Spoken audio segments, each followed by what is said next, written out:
Alright, YouTube, time for the reveal of what's in the holster. We'll start off with the holster, the cleaning rod and the cleaning tool all came with this, along with 4 boxes of ammo.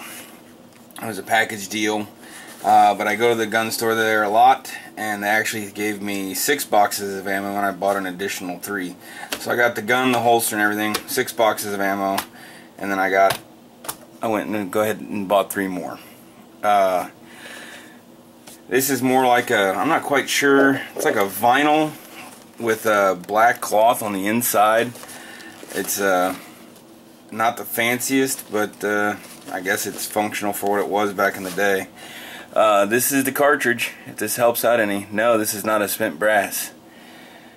The bullet's actually in there.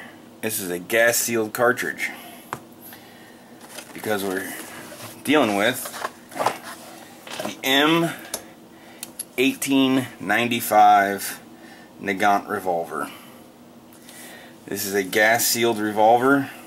That is, whenever you cock the hammer, the cylinder actually advances forward and creates a seal to where this revolver can actually be suppressed and I guess technically fired underwater if you were brave enough to do that. I wouldn't do that with this one. This particular one was made in 1932, if that'll focus in on that. Alright.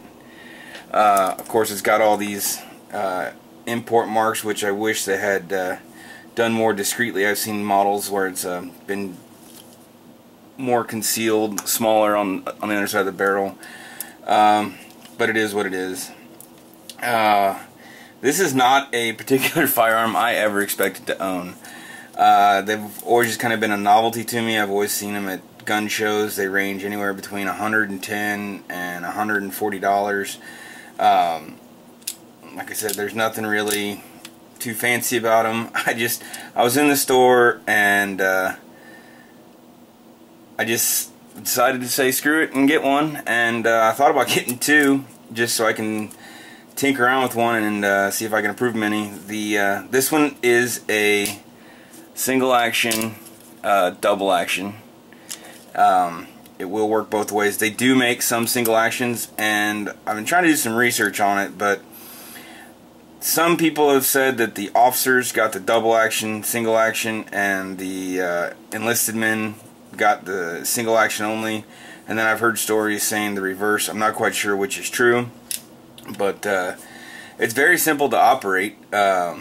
It's got on this side a loading gate, which you just flip all the way down, and it is a 7-shot revolver. When you're ready to fire, you just close the loading gate and you're good to go. Now, once you fired them, and this is a live round, but when you close that loading gate, you'll see, because the cylinder goes forward, that brass sticks out. So a lot of times when you go to unload it, you can tap that with your finger and that brass will come out. But if in case it doesn't, there is a plunging rod here, which you start with just backing it out, lefty loosey till it stops, and then slide that out, and then this whole system right here rotates. So you rotate that over, and then you can, I don't know if you can see that rod right there, but it comes through. It's not spring loaded, you gotta manually do it, so it is not a fast process by any means, but that's how you go about doing that. And for a field strip, undo the loading gate, take out that rod, and then you'll want to rotate this over to get the cylinder pin out. And if you can see in there, if you over rotate, you cover that cylinder pin back up, and if you under rotate, you're still covering that cylinder pin.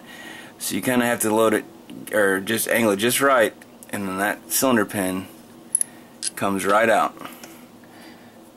So you can see, and then your cylinder comes right out. Like I said, 7-shot revolver, basic field strip. If you need to, you can let's see if you can see it. let me get something to point with here. Get my Glock pin. But if you can see right here, there is a notch in that ring, and also, and it is not going to show up, there is another notch right here. So if you turn those marks and line them up, then this cylinder sleeve comes out and it's spring loaded.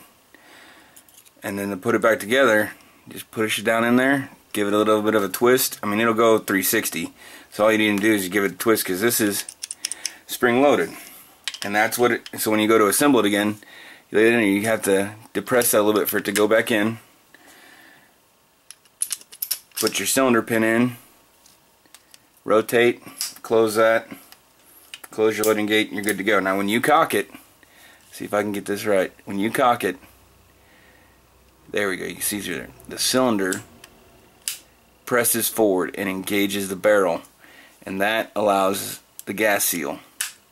Then when you fire, so again, it moves it forward. So anyway, I'm going to do a more detailed review. I shouldn't say review. I'm actually going to do a complete field stripping to where I will take this down to a bare firearm in the near future. And then if you've never had one of these, and I don't own a trigger scale, which I really need to go buy one, but the double action pull on this particular weapon is ridiculous. I wouldn't be surprised if that was 20 pounds or greater. I mean, it is quite difficult. And then when you even put it in single action mode, I mean, I bet my AR trigger's heavier than that. So a lot of people claim these things are inaccurate. I mean, they do just have a little tiny, I'll cock that for you, a little tiny blade sight, but I think some of the inaccuracy is the trigger. But I'm going to, when I do the full strip on this, I will also do a trigger job, and or I may do the trigger job in a separate video. But so there will be several videos with this particular weapon. So I'm sure by the end of it, everybody will be tired of seeing it. But this is going to be my new project, and for the price, I can't complain. It's just going to be a fun gun to tinker with. And I hopefully will get out to the range and test fire some of these rounds. Now, this is not the most powerful round. I would not rely on this for any kind of self-protection. I mean, obviously if you hit somebody with it, shot placement, it's going to do some damage. But this is not known as being a very powerful round. You can get 32 conversion cylinders for this revolver, and you can shoot 32 ACP, 32 Smith & Wesson. I think you can shoot 32 H&R Magnums, but I'm not sure that that's recommended. I don't think the gun is designed to withstand those types of pressures. But we'll talk more about it along with reloading. There's not much reloading date on these, but there is a way to take a 32-20.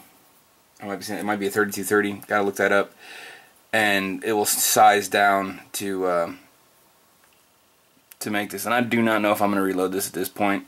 If I do, it'll be another video. But at this point, I'm just buying the surplus ammo. Said this many times before. I live right down the road from Graff's, and this is kind of pricey. It's $5.49 plus tax, 8% tax here in, where I'm living in Missouri. That's 14 rounds. So that's 2 cylinders for $5.50. You can buy, and this is corrosive, so you make sure you got to clean the weapon afterwards. You can buy non-corrosive modern rounds for about $25, I think, for 50. You buy 4 boxes of this with tax, it's $23.75 or something like that for 56 rounds, versus $25 with taxes for 50 rounds. It's your choice on what you want to shoot. I don't mind shooting the surplus stuff, as it's readily available right now. If it gets to the point where I can't find the surplus, it might force me to start reloading. But anyway, hope you guys enjoy it, and there'll be more videos to come. Thanks for watching.